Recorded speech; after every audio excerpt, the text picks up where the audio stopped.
In Hilchot, today's class number 15. And we start with Hilchot Chaim page.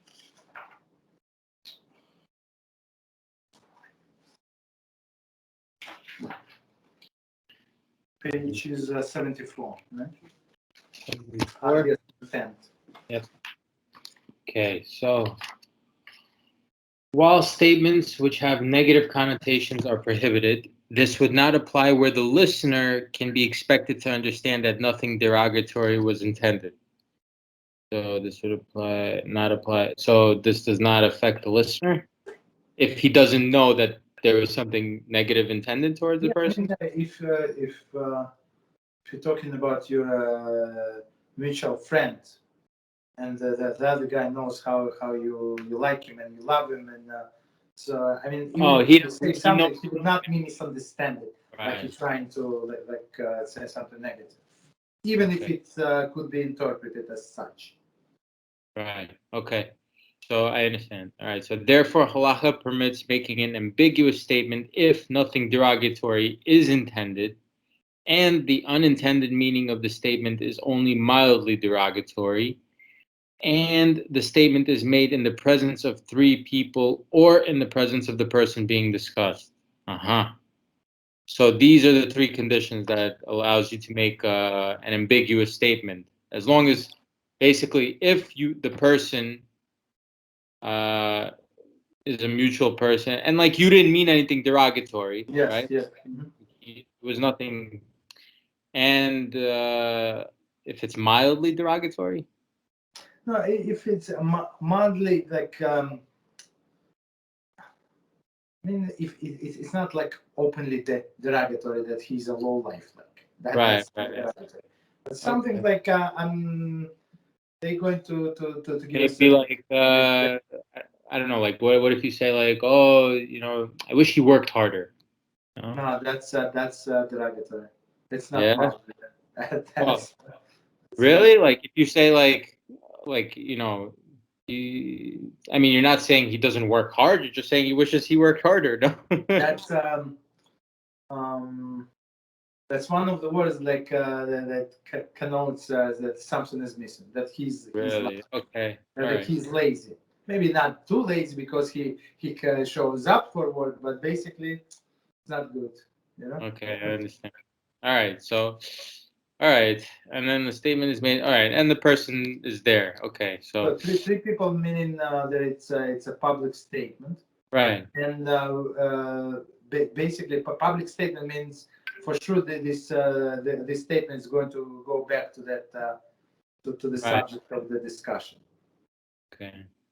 So, as an illustration, the early commentators offer the statement: in that house, something is always cooking on the stove. This could mean that the family's door is always open to guests, or it can mean that the family is overindulgent. Okay. That is a perfect example. Yeah, it's actually really good. Yeah. So if the statement were to be made in the presence of three, one can safely assume that it would eventually become known to the family of whom it was said. Such being the case, the listeners would assume that the speaker intended it as a compliment. So because there's three people there, the listeners assume that, oh, well, he said this knowing that I would tell them, so it's a good thing because it can't be a bad thing. Otherwise, why would he tell us, right? Like that. So it would also be permissible to make such a statement in the presence of the family of whom it was said. So you say in front of the people that you always have food here. No, it's not fast food. It's always something cooking in your house. Right, you always have something cooking. Right? Yes. Okay. Yeah. Mm-hmm. Since it would be obvious to all that there was no derogatory in that. Oh, interesting. Okay, I like this one. This is good. Like, I'll give you another example. There is some people I know this couple, a religious couple. So they used to live in Long Island, and then their life was boring. They become Bolshevik, so they moved to Brooklyn, and now they rented the children live separately. I don't know what, probably in their 60s. So now they have 3-bedroom apartment. I think they rented. They sold their house, right? So rented this apartment, and let boys stays, like boys that comes to Tolona Yeshiva and this place, that place, that they need a place to stay, so they stay in their apartment. I made a blessing earlier, just so. Okay, yeah. You understand? So it's like you can say that they're all like I'm not sure if they feed in this. I'm not sure. So, but basically, you can sell that there are always people in their apartment. There's always something is cooking. They're like, I get big. It's a big thing, yeah. All right. I would go crazy if I have a new guest every few days. I know people that I met through my wife that just always have guests. I don't know. I wouldn't be able to do. I like hosting. I actually had somebody over my first time since we got married. It was actually, I wanted to do this mitzvah forever. I finally invited somebody from my shul, that kid. Okay. So he stayed over or no? No, he came on Saturday. Saturday day, during the day. Hey, I mean, he stays in the shul all day on Saturday. So we just have nowhere to sleep. So he took a nap on my couch Saturday, but it was nice. I spoke to him. There's a lot. I'll tell you about it another time. But we're talking. I sent him Rabbi Yaron's videos, and he was like, "Oh, thank you for sending me." He's like, "It was so inspiring." So Baruch HaShem, it's very good. So that's actually whatever you just described. It's actually a mitzvah. So all other things like when you invite your friends, there is no mitzvah at all. Right. Yeah. Have a guest. So that there is a specific person. There is no other place for him to go. Right. That's the definition of the mitzvah to have guests. Oh, when they have nowhere else. When you have couple, another couple, I don't know, 3 blocks from you, you visited them. Next Shabbos they come to you, and there is no mitzvah. There's no mitzvah. Oh, it's just somebody who needs a place to eat and things like that. There is no other place for him. If not for you, he would not have any place.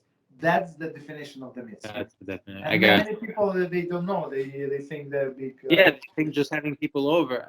And I would think so many people that just invite people over, and I'm just like, they just want this mitzvah.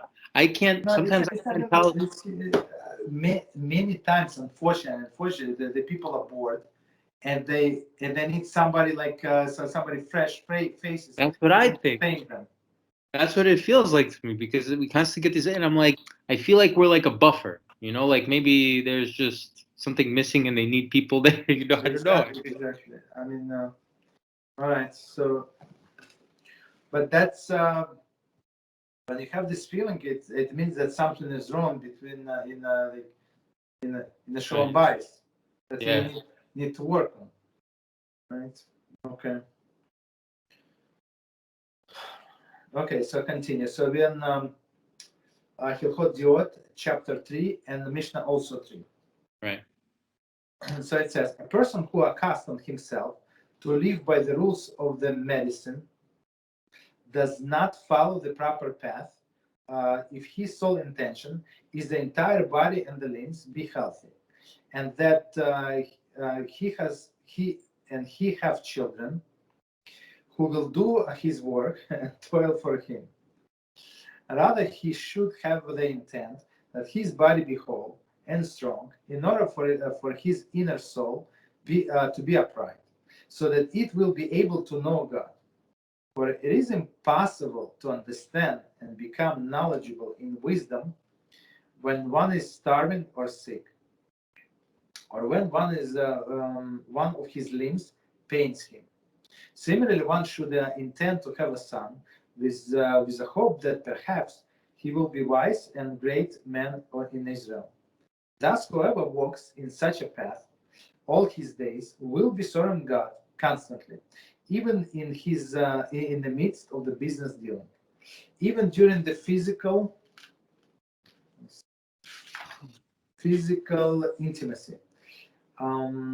For his intent in all matters to fulfill his needs, so that his body be whole to serve God. Even when he sleeps, if he retires with the intention that his mind and body rest, lest he take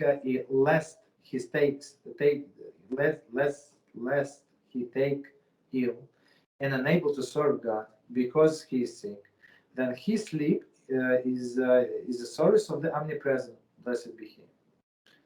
This matter our sages have directed and said, and all your deeds should be for the sake of heaven. This is what Shlomo declared in his wisdom. Know him in all your ways, and he will straighten your path. It's Proverbs 3:6. Okay. So let's go from the beginning, and now commentary, and we can discuss things. Okay. So it says, a person who accustoms himself to live by the rules of the medicine does not follow the proper path in his sole intention. If his sole intention is that the entire body and the limbs be healthy. Okay, so commentary 29. The Rambam puts the maintenance of health mentioned in the previous halacha into a proper perspective. It is not to be pursued as a goal or in its own right. Rather, it should be appreciated as a merely means to enable one to reach the awareness of God. The Rambam develops this idea at length as Shmona Prakim, chapter 5, stated. So basically, what Rambam is saying, you have to be healthy, but you have to be healthy in order to serve HaShem, not to be healthy to be, I don't know, to look good and do whatever his heart desires. Mm-hmm. A person should have the intention while eating, drinking, engaging in physical intimacy, sleeping, awakening, moving, and resting, that he does so for the purpose of his physical health alone. That's right. Mm-hmm. His intention. You shouldn't make a career like, oh, I just like health. Yeah. Right. Like all of these magazines, all of these I don't know what people do. His intention in seeking physical health should be to prepare for the soul healthy and sound vessels, to acquire wisdom and intellectual and emotional advantages until he reaches the goal of knowing God.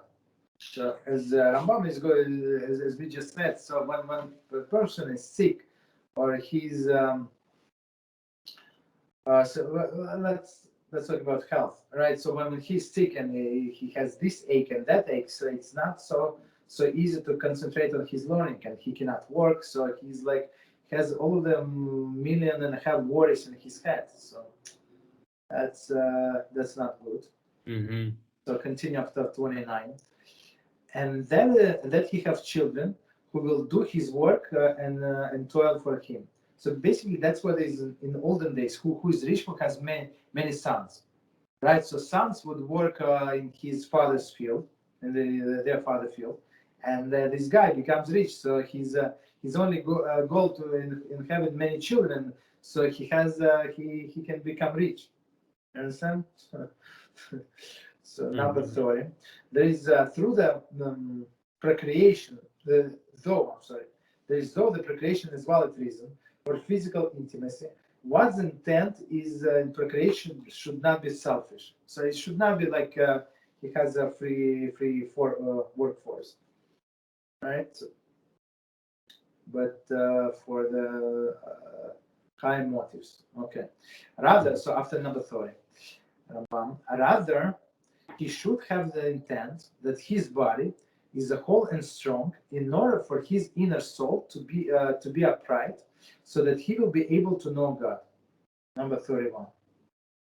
The Rambam also elaborates on the interpretation between the attainment of the physical health and spiritual achievement in the Garden of the Perplexed, volume 3, chapter 27.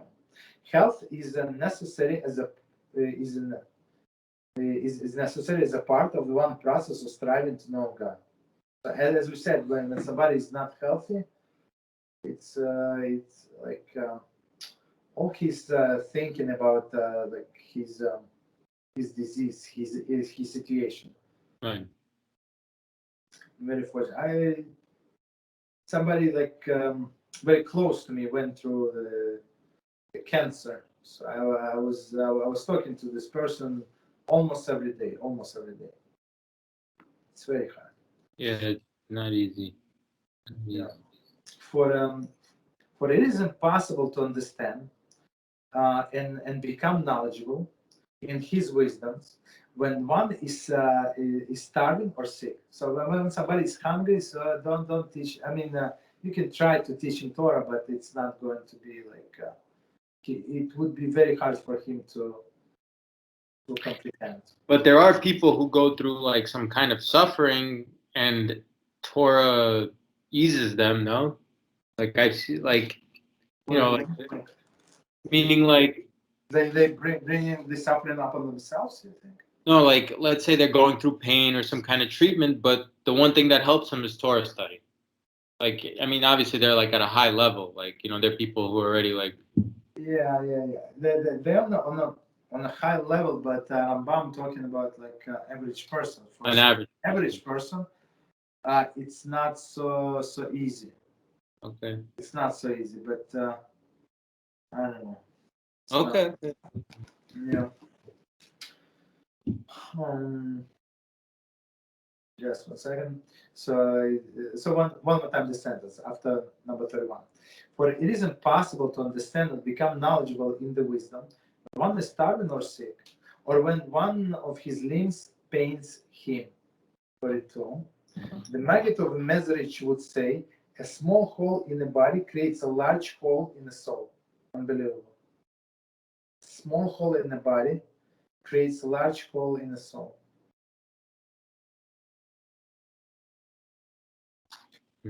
Like sometimes, like you have a paper cut, right?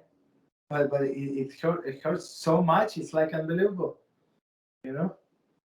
Yeah. So a small hole in the body. Okay. I guess maybe it also like a little like knack on your finger will cause you so much grief that you'll forget what's like important. Like it'll distract you from learning Torah, which causes like a bigger thing than you can. I know, like when I feel bad, like since I became religious, like if I'm too tired or like my stomach is hurting, like I can't even look at like I can't even get up to study Torah. Like I just want to lay in bed. It's like an excuse for me to lay in bed. So I get it. Yeah. So that's exactly what Rambam is saying. So all of the things that detract a person from learning, from being close to Hashem, doing mitzvahs. Similarly, one should intend to have a son with the hope that perhaps he will be a wise and great man in Israel. 33. This is the desired goal in procreation, to perpetuate the nation, not only physically but also spiritually. So Right. that's your intention. That's what you want to do, right? And how this son, I mean, you do everything possible, but how the son is going to turn out is not always up to you 100%. It's up to HaShem. But your intention was to bring him to be somebody big in Torah. Right. Mm-hmm. Thus, whoever walks in such a path all his days will be serving God constantly. So he eats, he does this all procreation stuff like that. Why? Because in honor of Hashem. Right? That's my service of Hashem. Even in the midst of the business dealing, even during the physical intimacy, for his intent in all matters is to fulfill the needs, so that his body be whole to serve God. 34. In Shmona Prakim, the Rambam associates such a behavior with Dvarim 6.5. Love God, your Lord, with all your heart, with all your soul, with all your mind. They say with all your possessions. The course of the action described enable us to dedicate every aspect of our being toward the love of God, as prescribed by this verse. Basically, it's possible, right, to live up to the verse. You just have to concentrate every moment on serving Hashem, and that's I think Mislas Yesharim, he was talking about the love of Hashem. So description of love of Hashem, you have to be love sick. No. It's actually no. It's Hilchot Teshuvah. I apologize. Hilchot Teshuvah. So he says like a person who is lovesick. He has this woman that he wants to marry, and he loves her very much. So she's constantly on his mind. He cannot think. He cannot do anything in his life. He's constantly thinking about her. So Rambam says so the same should be Havdil in toward Hashem. So whatever you do, all your thought should be like toward Him and how I can serve Him better. Right. Okay. Even when he sleeps, if he retires with intention that his mind and body rest, lets he take ill, and he unable to serve God because he is sick, then his sleeps is a source of omnipresent blessed be He. So I want to get this 15 minutes more sleep so I can get up early and I have better concentration learning Torah. Praying. Okay, 35.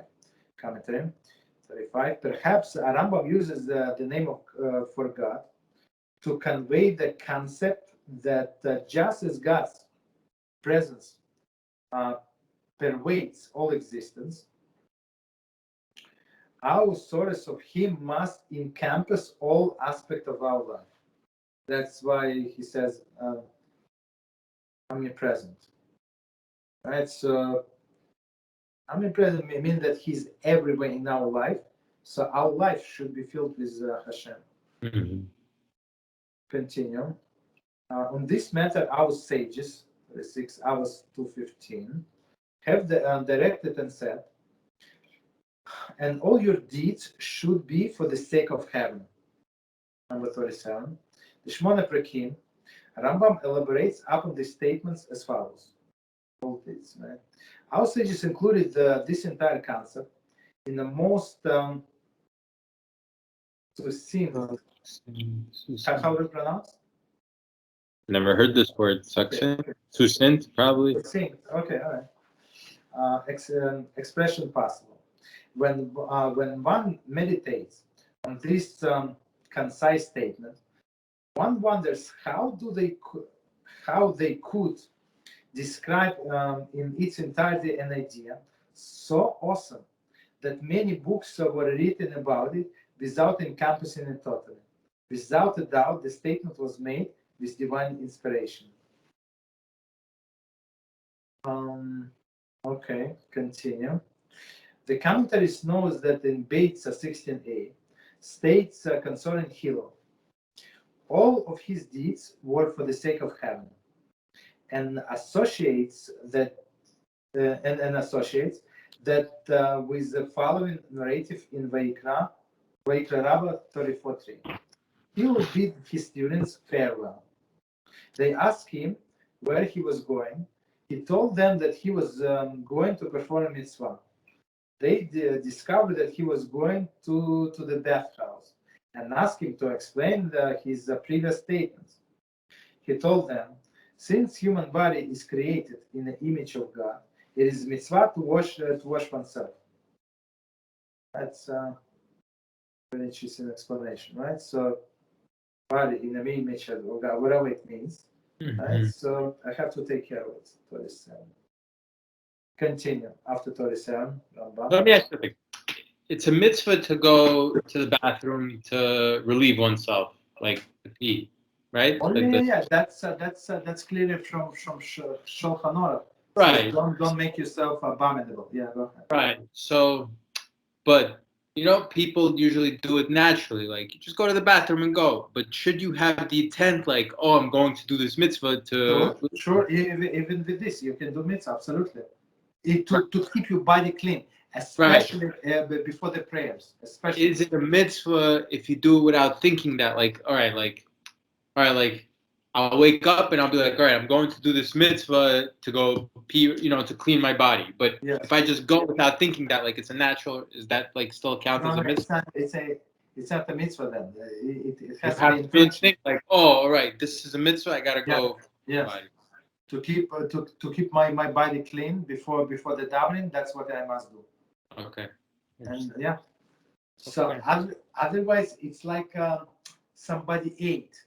Like he ate because his animalistic desires, and it's not because he wants to serve Hashem. Right? Is it a mitzvah? Absolutely not. Okay, interesting. Okay, no. So continue after 37.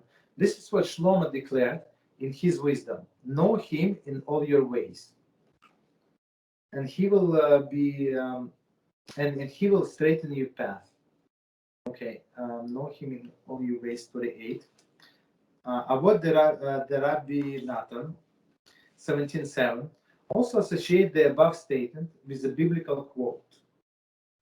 Berachot 63b described this verse as a small passage upon which all of the fundamentals of Torah depend.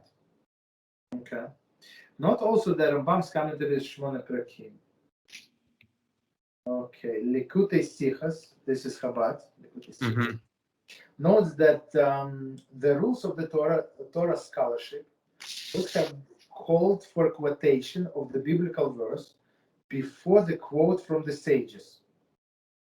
So first, you when we give proofs to sources to what we say, so the most significant would be from a written Torah, right, and then from the oral Torah. Right. So you look for the derisa first, and then you look for the rabbinical. Exactly. But he did it opposite. Okay. However, the Rambam chose the sequence because it reflects the progression in service of God.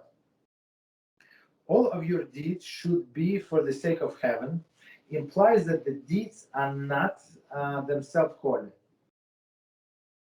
Exactly as we just merely that they are directed toward the godly intent. So one more time.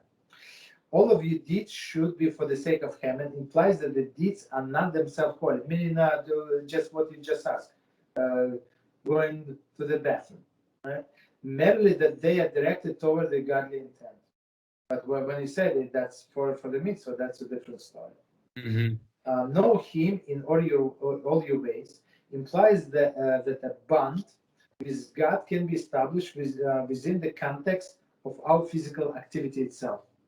So you go to the bathroom again because Hashem said have a clean body and relieve yourself. So that's through this physical act that you need to do anyway. You need to do anyway, so you get a big mitzvah. You get connection. I don't know. Like I've woken up a few times in the middle of the night. I'm like, oh, I gotta go to the bathroom. Maybe I can wait. And I'm like, wait, no, I have to go. And I'll run to the bathroom. I'll be like, I have to go. So, I can't hold it in. Meaning, I can't hold it in because I know it's a mitzvah. That's why I'm not. Exactly. So don't be lazy. The Rambam said that a man can become sterile because of this, because he's holding back. Which he's going to be blamed for mutilating himself, which is not good. Okay, so one more time this verse: know him in all your ways, he will straighten your path. Okay, so 38 in Igras HaKodesh, the Ramban interprets the state described in this clause as natural product of the elevated rank. Natural product of the elevated rank of the source mentioned in the previous clause. When a person develops an all-encompassing bond with God, divine light will illuminate all his path. One more time. Let's read one more time, try to understand. So know him in all your ways, that's the verse, and he will straighten your path. So Rambam interprets the state described in this clause as a natural product of elevated rank. So you're going one step up, right? Or source mentioned in previous clause. that he's going to straighten your path. Right? When a person develops an all-encompassing bond with God, divine light will illuminate his path. So meaning you're trying to get closer to HaShem, so he has to guide you to the right path. Okay, so I think we got to this this medical advice, I think. Okay, so let's see. Introduction, chapter 4. The opening lines of this chapter repeat concept found in the final halacha of the previous chapter and continue the line of thought developed there. In the previous chapter, Rambam explained the importance, albeit as an intermediary and not the ultimate goal, of keeping a regiment of diet and behavior that produces physical health. This chapter, he provides the guidelines and ground rules for such a program. So in the previous chapter, he said that a man has to be healthy, otherwise it's hard or almost impossible for most of us to serve HaShem. Okay, so now he's going to give us the details how to stay healthy. As he points out in halachas 20 and 21, this advice is intended for a healthy person who wants to maintain his physical well-being. So it's not for sick people. So while you have your health, you have to take care of it. Right? A sick person might seek a program that is fitted more closely for a personal condition.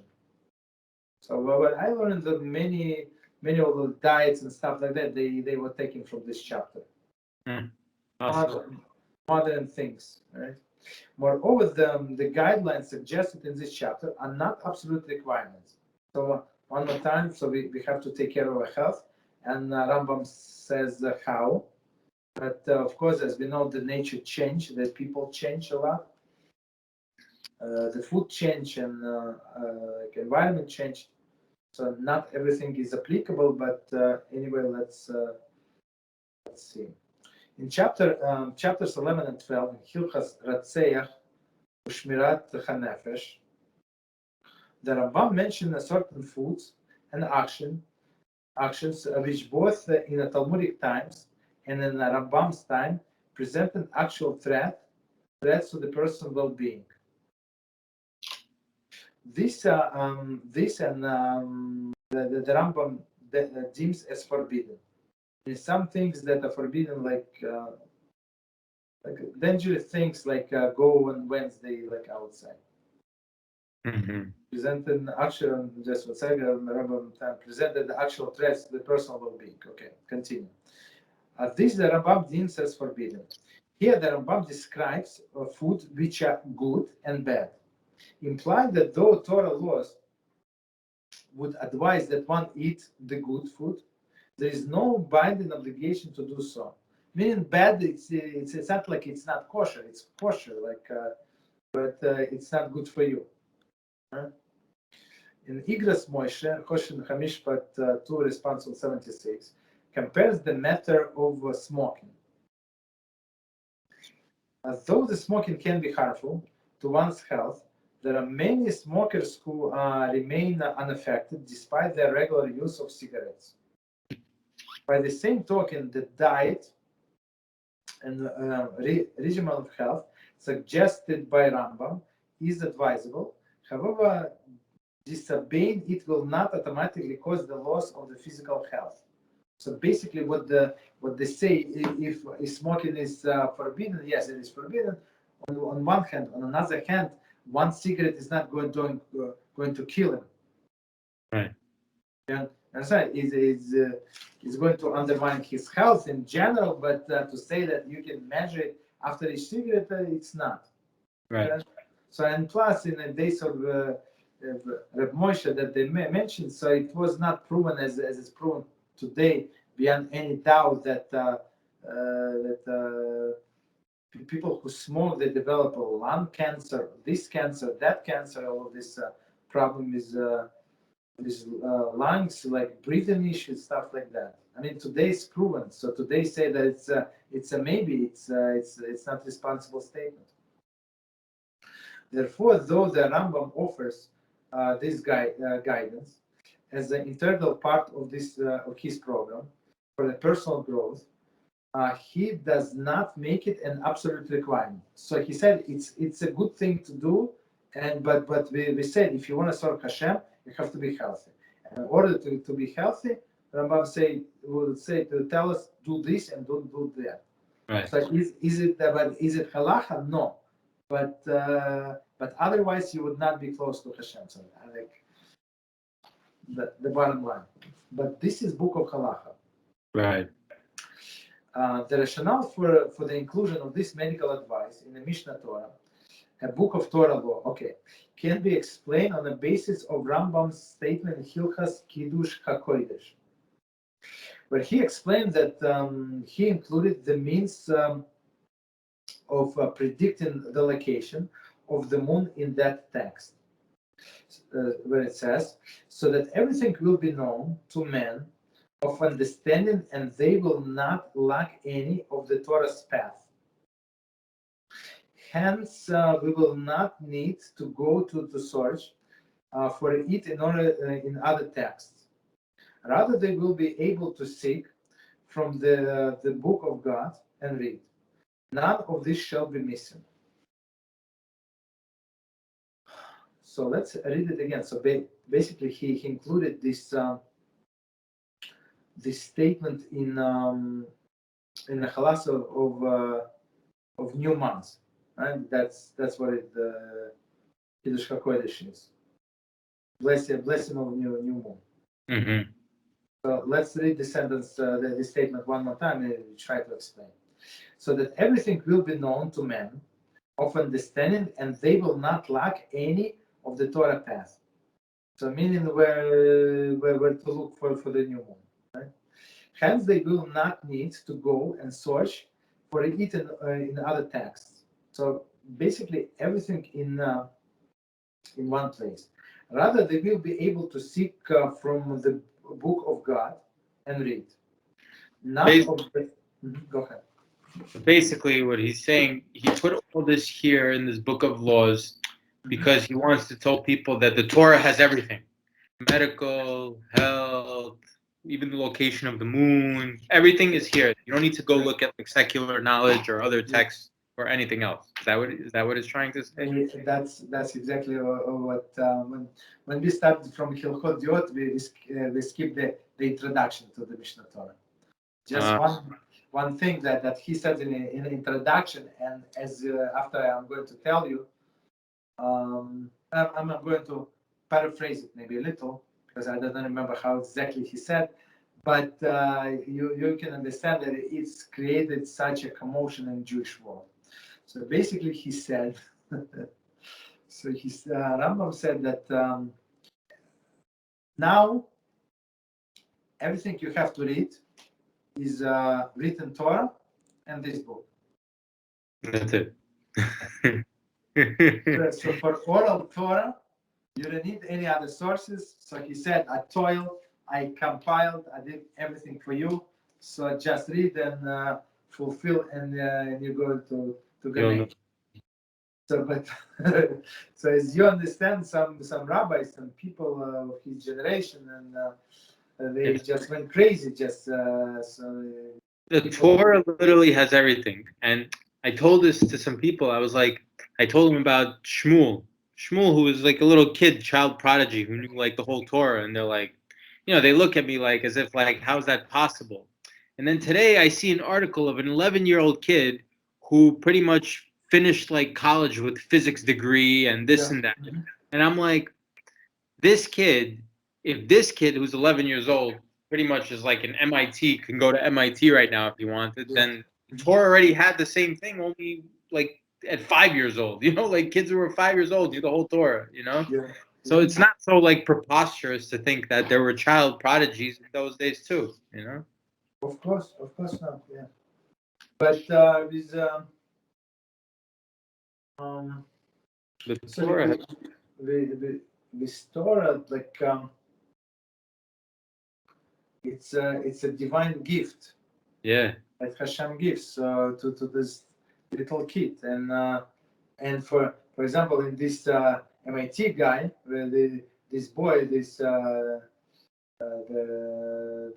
smart kid. So if parents did not notice his outstanding qualities, they might miss it. And this guy, maybe he would be good in playing video games. Yeah. He has these talents, but he would never apply them. Yeah. But with Jewish education, that's they push kids to apply it to the talents to the Torah. Okay, so I mean it's easier to discover who is smart, who is not smart, who is talented, who is not talented. Okay. So continue. So none of this shall be missing. Okay. Similarly, in regards to these points of the medical advice, the Rambam includes them in the Mishneh Torah, so that the person who desires to live in a healthy manner will be able to find guidance from the Torah source without having employed secular text. So basically, he said, okay, so Rabbi Reuven always say, so and please learn the kosher Torah. Don't go to YouTube. Go to Bezrat HaShem app, and you don't have to see all of the advertisements or how to make it late. Right. That's what exactly Rambam said. So I already compiled for you. I'm a doctor. I compiled for you in this text, so you don't have to go through the secular studies. Right. The actual advice is given by Rambam has provoked such a debate among the commentaries and later authorities. Much debate among the commentaries, later authorities. There are three major areas of controversy, of course. A suggestion he gives based on the works of the sages, or were they taken from the other medical sources available to him at the time? So that's the question. B, should his advice be followed at present or not? So I'm not sure when they asked, but today, as we will see, not everything is so applicable. And C, if there is a contradiction between the advices given in this chapter and the halachic directives mentioned elsewhere in the Mishneh Torah, maybe there is some contradiction, but most of the time, and at that place he means one thing, and this and here he means something else. But let's see. So now they're going to go through all this disagreement. So A. Are there suggestions that Rambam gives based on the works of the sages, or were they taken from the medical sources available to him at that time? So maybe even not Jewish sources, right? That's what the question implies. The attempts. Okay, so maybe he. Yeah, go ahead. I was just thinking. Oh, so maybe he looked elsewhere because he wasn't like Aristotle times and things like that. So he might have dabbled. But things like that. There is no problem with this whatsoever. You understand? So Right. all of these big rabbis have to give us medical halacha. They talk to the top doctor in this field. You understand? Otherwise, how this rabbi knows? How can he give psak halacha if he does not know about the issue? Right. So you would have to talk to the expert, maybe 1 or 2 or 5 experts in the field, and based on his questions and his knowledge of the Torah, he's going to give you the psak halacha. Psak halacha. So that there is no problem to consult with experts. Right. You understand? It's opposite. If he does not consult with the experts, that's the issue. Right. The attempt to find rabbinic sources for the material of these chapters is a venerable one. Okay, so as we I don't know if we said it or did not say. So Rambam, when he wrote this Mishneh Torah, he did not put sources in there. Right. I mean, all of the sources that you see, it's from translators. or from commentary later on. So that's another reason why many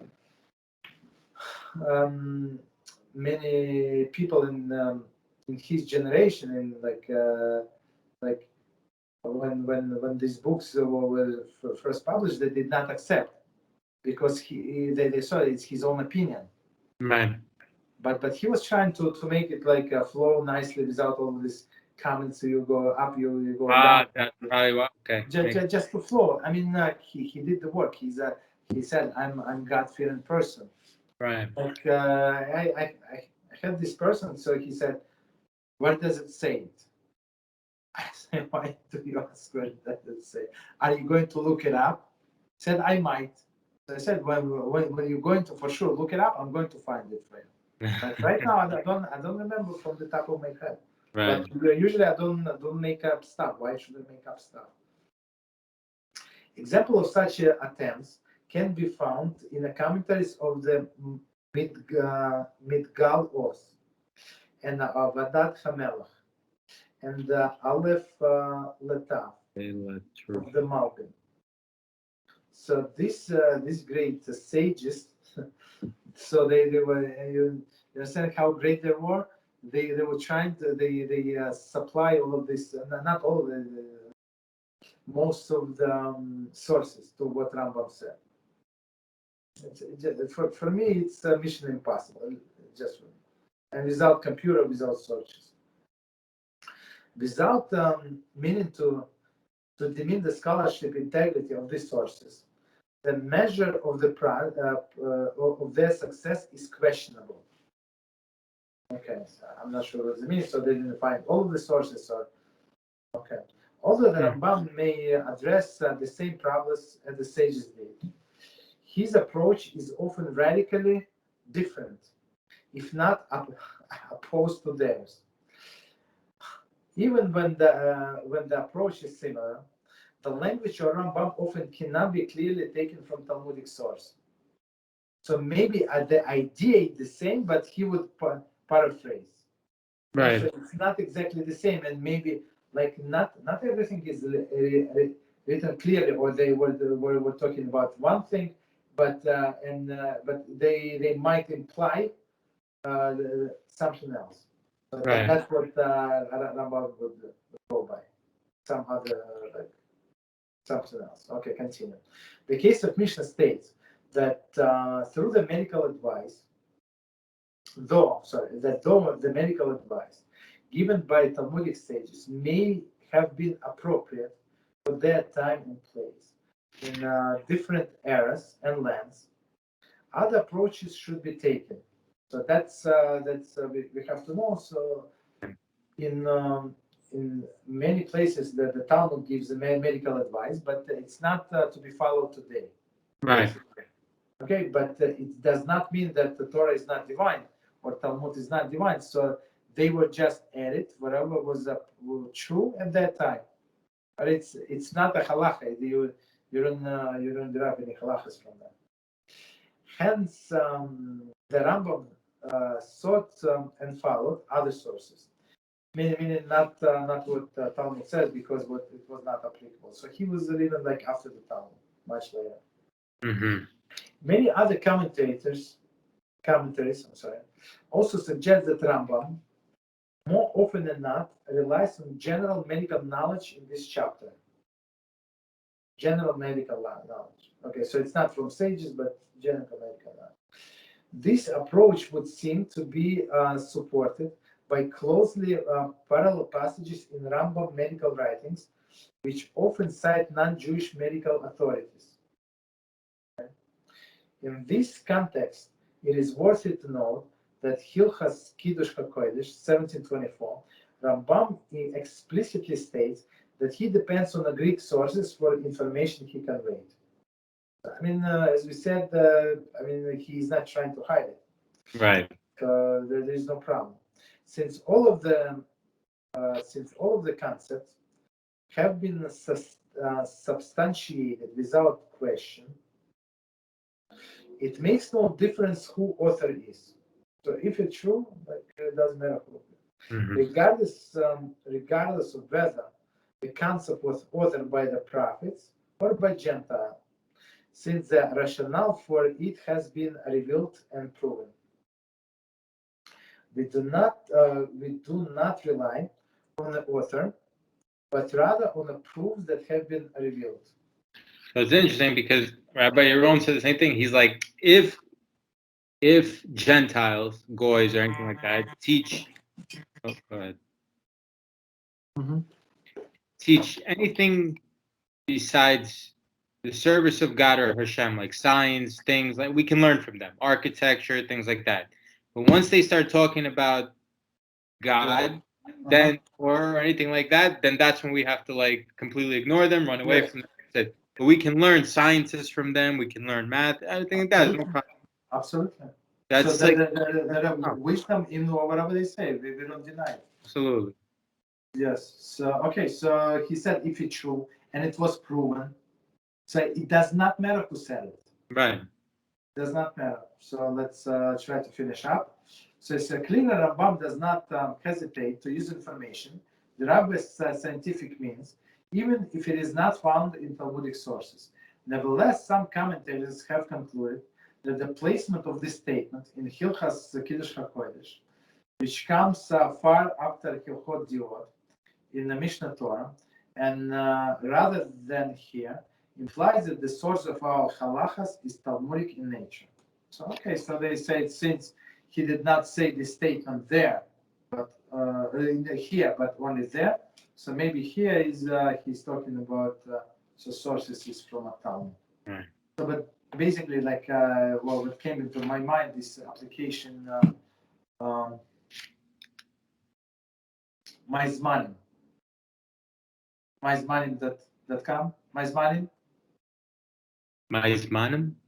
Yes, it's nowhere where the sunset, where the mincha time. Oh, okay, yeah, okay.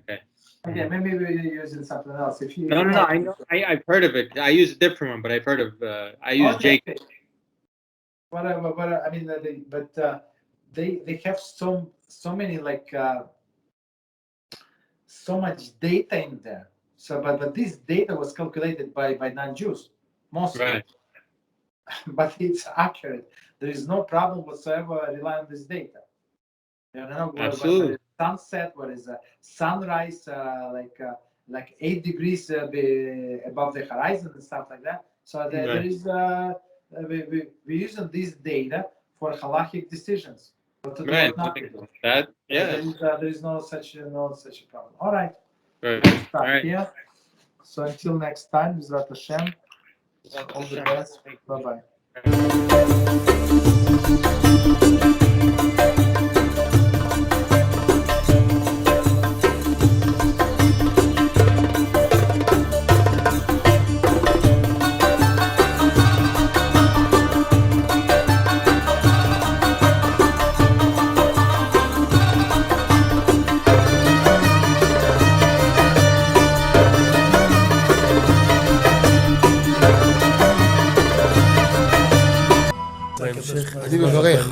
אני מברך את הרבנים, רגע.